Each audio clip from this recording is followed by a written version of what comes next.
So this is what I came up with. I've got just a piece of scrap MDF. I've got a 90-degree bend. Now the first thing we want to do is bend a piece of PVC. This is 1/2 inch schedule 40. What I'm using is just nails in the board, and I use the pressure die off of my bender. If you don't know about bending PVC, you just apply heat and bend it. I got a cup of play sand here. I've got my makeshift funnel. I've got the end of it capped. Dump all the play sand in there, or at least fill up the tube.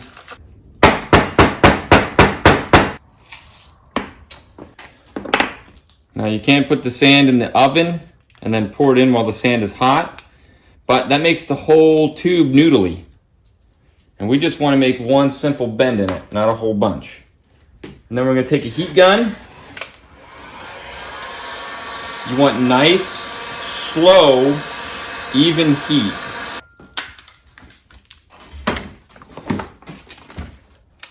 All right, look at that. That sand is holding the heat.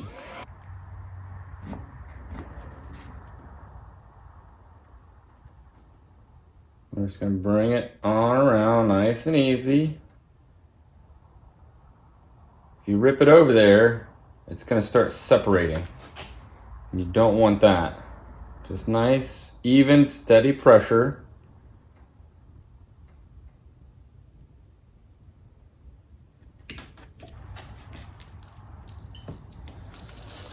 Here.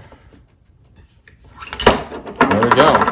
All right, so the way I've devised to do this is utilizing the A-arm mount. We can't just mount them to the A-arms because the A-arms change angle. These are bushings that I had left over. These bushings are made to fit into 1-inch tubes. So I'm basically just going to utilize these 2 holes because they're so close to the outside pivot point that their distance change can easily be compensated with these bushings. And I believe it's nearly 0. But since we welded these on, we're going to have to get our die grinder, clean them out a little bit so we can get these bushings in. All right, we got our bushings in place, so now we just need to make a bracket that connects those 2. I'm going to use 1 1/4 inch because that's the width of the bushing. And we need to take a measurement of the distance between them. 5 3/4 center to center. If we put the wheel on, you'll see that if we put our bracket straight up and down, it's going to be really close to this tire. So we want to move it inboard 1/2 inch to 1 inch. All right, after a little more measuring, I decided 7 1/4 is going to be our magic number. 7 1/4 for the full length. We'll go 3 inches up. Off the either side of this line, we're going to measure 1/4 inch. Then we're going to triangulate it. We're going to cut this out and then fold it together, which will make an angle. All right, now here's the beauty.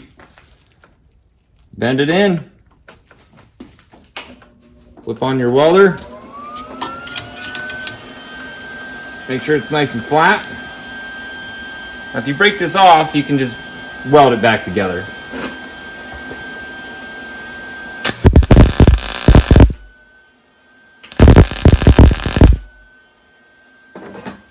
All right, so we have our bracket. You see how it's shaping up. Now we need the exact distance between those 2 holes. All right, here's our bracket. I put the holes in it. Just slide it in. I rounded off the corners just because it sits around a radius. And look at that. Now wash, rinse, repeat. Make another bracket for the other side. And move on to the next step. All right, so here's the side view. Here's our 2 brackets. Now these will articulate right along with the suspension, but we've got a little speed bump. The top tube is narrower than the bottom tube, so we have to make spacers to adjust for that difference. All right, so now these pieces are going to articulate with the hub, not the A-arms. And those bushings are going to keep it from binding, so make sure you use lock nuts. These aren't holding much weight, they're just holding the fenders. So they don't need to be super strong, they don't need to be super tight, they just need to hold those fenders in place.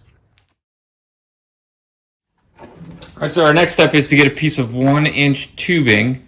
All right, so now it is just time to start or to tack this in place. Now, the main considerations are how high, the angle which we can rotate the PVC inside of there. So basically just getting it straight with the wheel and matching the other side.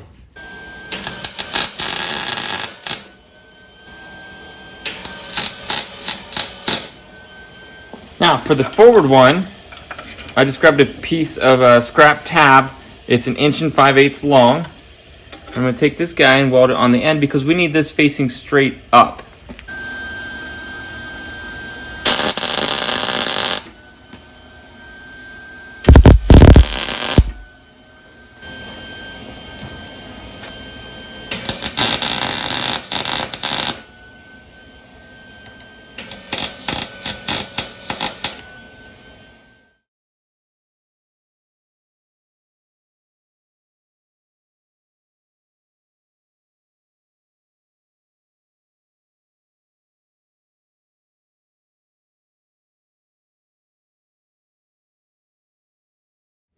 All right, now you can get your plastic fender. Now this plastic is just the bodywork plastic I used on the first one of these I made, 25 feet long by 22 inches wide for $45. I've got a lot left over, and stuff is perfect for this. I've got a piece cut, looks like it's too wide, and it's a little too long, but first we want to get our distances from the tire locked in. I slowly worked mine in. I started at 2.5, and I ended up around 1.5 inches for this bar. Because fenders hanging off, you know, it's all about your taste. But you just trim this. Obviously, we have to trim these up. My personal taste is to have them tight. 2 1/4, that's 3/4.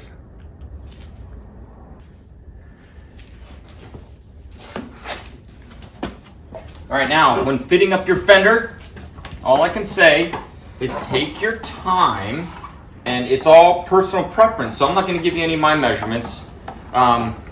It's all just how you think it should look.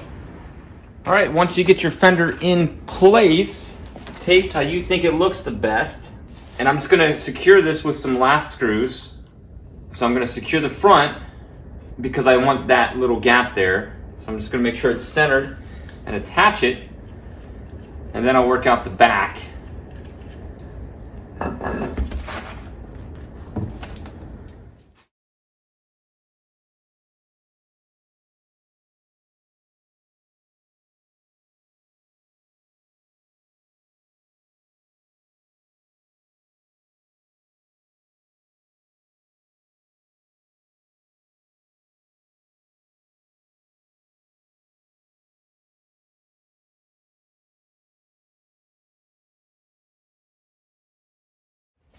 And as you can see, ABS plastic responds very well to heat. Now you can burn it and melt it, so just grab it and see where it starts to get workable. And it's going to retain that heat for a little bit, so you can kind of fine tune it as it cools into whatever shape you want coming off the back of here. Now I'm going to run this as it is. It's not locked in yet. I haven't put the pins in that's going to hold it in place. The welds aren't final. But this is already, it's not going to hit the wheel. It's not heavy enough to cause enough problems. But if it does, the first thing I'm going to do is run some stringers of this same plastic to those same lath screws and see if that cleans it up. If that doesn't work, I might look at metal. But these things are flimsy. If you see these cars racing, these things are vibrating the whole time. They're not solid structures. So that's it. Do the other side to match.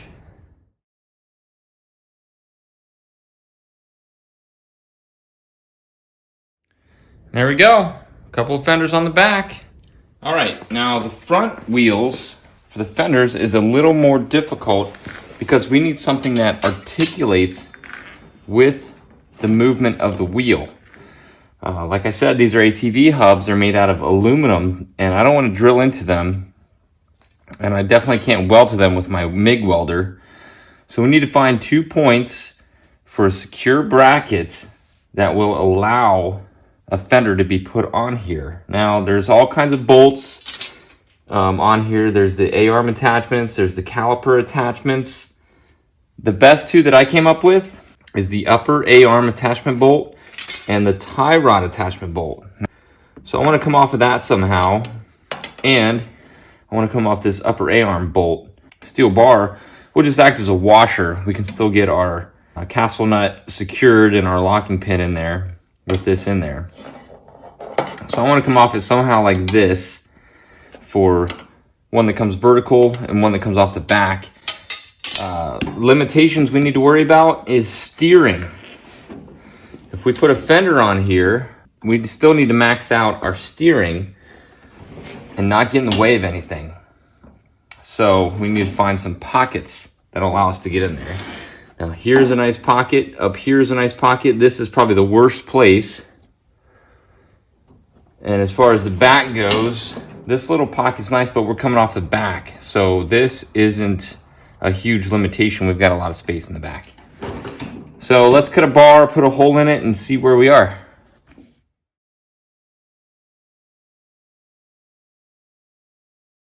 All right, so I cut a piece of 1.25 inches. I put a centered M10 bolt 4 inches back, just to give us some room to work with. I put it on here, and it's running into a little snag. Hit it with the die grinder, cut it out for that little lip under there. I don't know if you can see it, but it'll fit in here nicely. All right, so we have our piece. It's notched out to fit in here nicely. Just put it on here, and you can put the castellated nut back on and tighten it down. That way our bracket's gonna be nice and secure. Now the next step is to come off of this piece so that we can bolt it to this, to the tie rod bolt. Now we're just gonna put another bolt on top of it because I wanna keep this castellated nut, and this is recessed in here.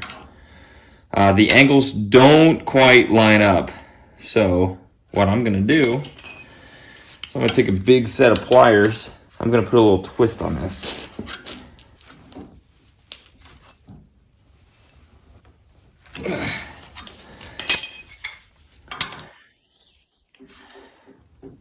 Now this is stiff enough to hold the fenders, but not too stiff where we can't manipulate it a little bit, just like this.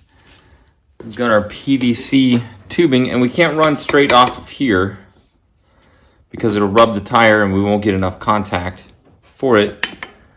Looks like right here is the way to go. And that'll give us the most clearance and the most steering angle. We want to get a bracket long enough to come pretty much flush with this tie rod when it's at full tilt, so we can mount our fender bracket holder to that. These aren't official names. All right, so now we can take our wheel off. We can put our new piece right on our tie rod bolt, slide it under there, and you can kind of see how this is going to start working out. I'm just going to grab an M10 nut, put our wheel back on, and we can start to align this piece for clearance. So we're not restricting the steering by putting this on here, which was the ultimate goal for this. We don't want to rub in the tire, we don't want it hitting the shock, and we don't want it hitting the A-arm. So you got to find that perfect point between all of those. All right, so now that you got that tacked together, there's a good view of it for you. All right, and here we go. Just 1-inch tubing. This is 16 gauge ERW. I got it at Home Depot or Lowe's, and it's going much easier than the back. So now we just want to match this up to whatever angle is going to give us the most clearance, and we want to tack it in place. Now I put just a little bit of an angle on it.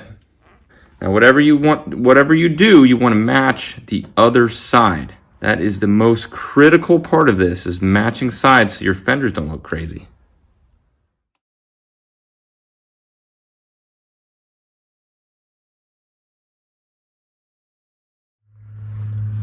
All right, we've got the front one in place.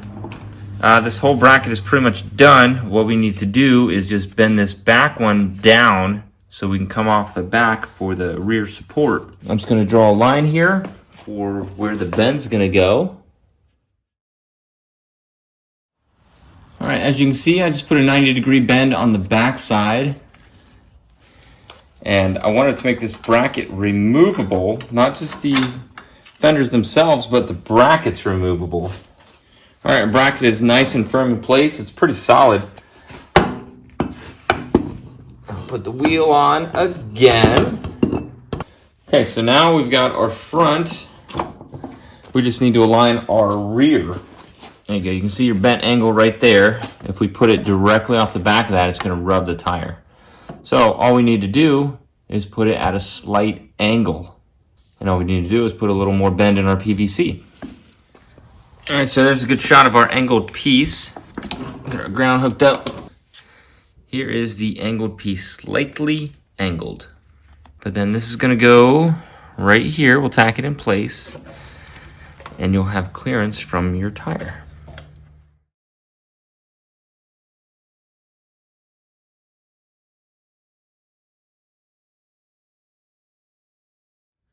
All right, so we've got our pieces bent. They're sitting in the tube, but man, they're way too long. All right, this back one didn't turn out being the correct angle.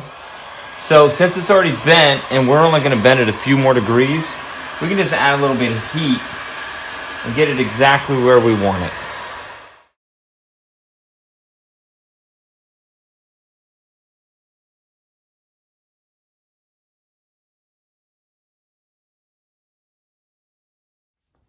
All right, so now that you've got your fender cut, it's a matter of just lining it up on the tire.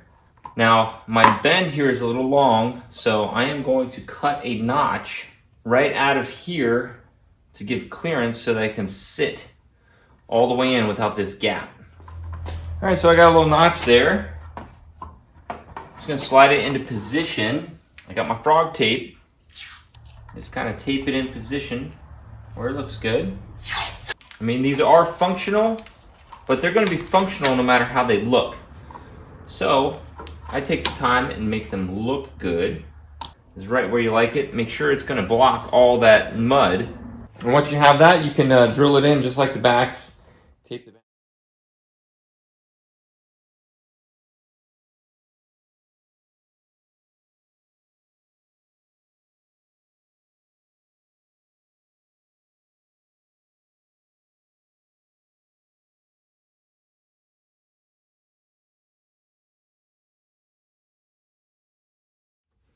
Now we want a cool mud flap looking thing coming off the back, not this curve. So easiest thing is just some map gas.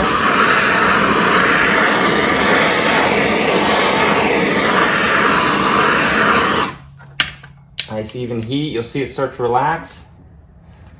Then you can just start shaping it. Pretty good stuff.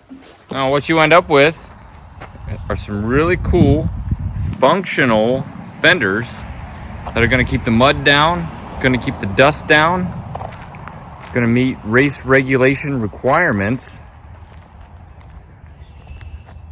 and they're completely removable. Now, how you attach them is up to you. If you plan to permanently mount them, then you can use screws or bolts or whatever. You can use pins if you're not planning to permanently mount them. I think they came out great. Now, obviously, I'm going to paint that PVC. Yeah, we are definitely getting there, folks. All right, on to the next evolution. Thanks for watching.